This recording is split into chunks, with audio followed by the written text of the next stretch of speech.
All right, hey. All right, here's what we're going to talk about today. I'm doing a CD review. I'll be stunned if anything better than this comes out this entire year. So here's what we're talking about. I'm going to geek out. I'm just going to tell you right now, I'm going to geek out. That's what's about to happen. So here's the record we're going to talk about. Rocket Science by Rick Springfield came out a couple weeks ago, maybe a month ago. Listen, you're just going to watch a grown man gush. That's all that's going to happen here. And I know Rick Springfield, I know the one-hit wonder like reputation he has, which is not deserved at all. There was a story that Oprah wanted to get him on her show, a show of one-hit wonders, and he said, I have like 17 top 40 songs, like something like that, or 11. I don't know, something ridiculous. Look, I'm going to talk about Rick Springfield really quickly. This is going to, you know what? This is not going to be quick. This is going to be a long one. I love Rick Springfield. Rick Springfield writes some of the best short, happy, poppy, melodic songs ever. When I first got into his stuff in like my late teens, early 20s, and I got like Living in Oz and Success and Exploiting, I was just like just perfect, wonderful, short, happy little, not always happy, but just great songwriting. Just like world-class friggin' radio songwriting. Great stuff. The guy's got a voice like no one else has. He has a crazy vocal range, which people don't really realize. He writes almost everything himself, or at least on his first handful of records he does. He co-writes now a little bit more. But the guy is monstrously talented.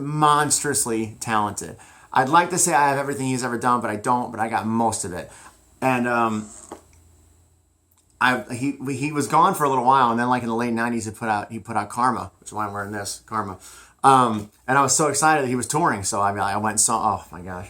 Rick Springfield, by the way, I would tell this, I'm not going to tell the story here, but Rick Springfield has the distinction of being one of the best shows I've ever seen and one of the worst shows I've ever seen. Two separate shows. One time I saw him, it was like, that was freaking amazing. And another time I saw him, it was really like, that was kind of shit. Really weird, really surprising. But you can't fault the guy. The guy's been at it forever. He's got so many records, so many songs. It's bullshit that he's a punchline. So this he put out a couple weeks ago, 2016. This is probably, I'm just going to say it, this is the most consistent Rick Springfield record I think there is. I like every song. Every one of these songs is a good song. Even the bonus stuff that a friend of mine sent to me is really, really good. I could not stop listening to this. I had this running for 3 weeks. And I know there's been complaints about like the country aspect of it. I'm going to be honest. Maybe it's just how I am.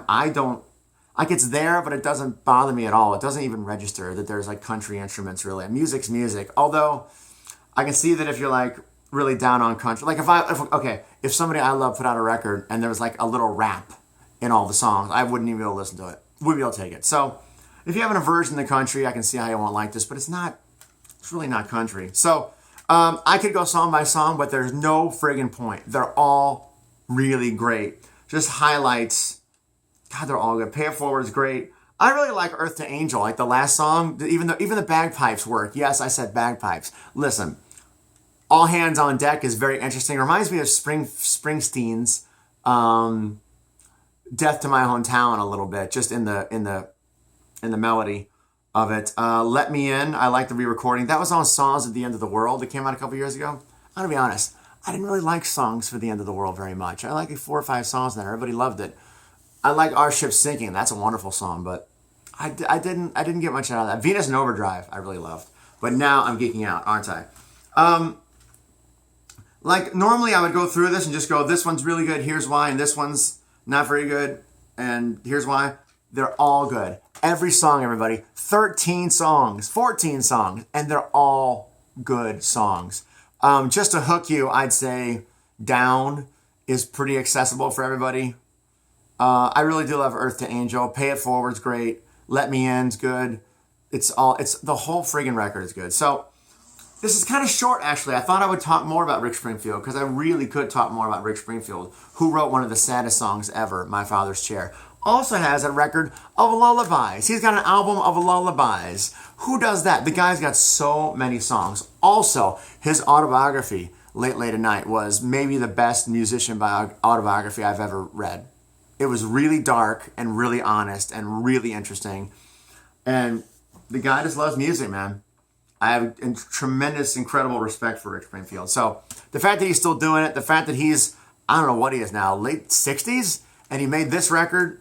Look, I'll tell you how good this record is. While I'm recording this, I'm working on my own record. I'm almost done with my own album that's going to come out the same year as this. If you, for some reason, only have enough money to buy one album, and it's mine or his, just buy this one. I'm the worst PR guy ever, but I'm telling you, I had expectations, and I was a little bit whatever. I'm babbling now. All right, this isn't gonna sell anybody, but this was awesome. This was awesome. I want to listen to it again right now. It might even be my favorite album of his ever. Living in Oz maybe, but this is so solid and consistent. There's no clunkers.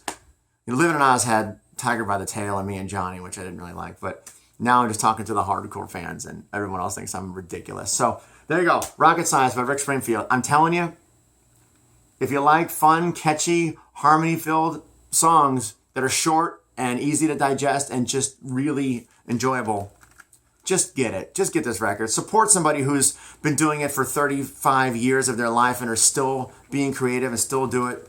Oh, by the way, you should get the real record. Here's why. Because inside, I love when artists do this. And artists never friggin' do this. I wish everybody would do this. There's not lyrics. It's stories about how the song was written, why the song was written, what it's about. They're incredibly charming and entertaining and informative. And I geeked out over the whole thing. And that's why you got to buy the physical record, to get all the good stuff, to get all the stories behind the songs. Oh, God. All right. This is me just shouting for 7 minutes. That's it. I'm sorry. That's really, really, really good.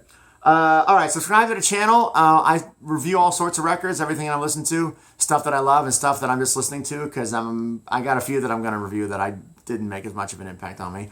Also, you probably know this, but I have my own music on my own site, a couple of records of my own, so check that out if you got nothing else to do with your time. And that's all. Just thank you for listening to me. Gosh, I appreciate it. All right, take care, everybody.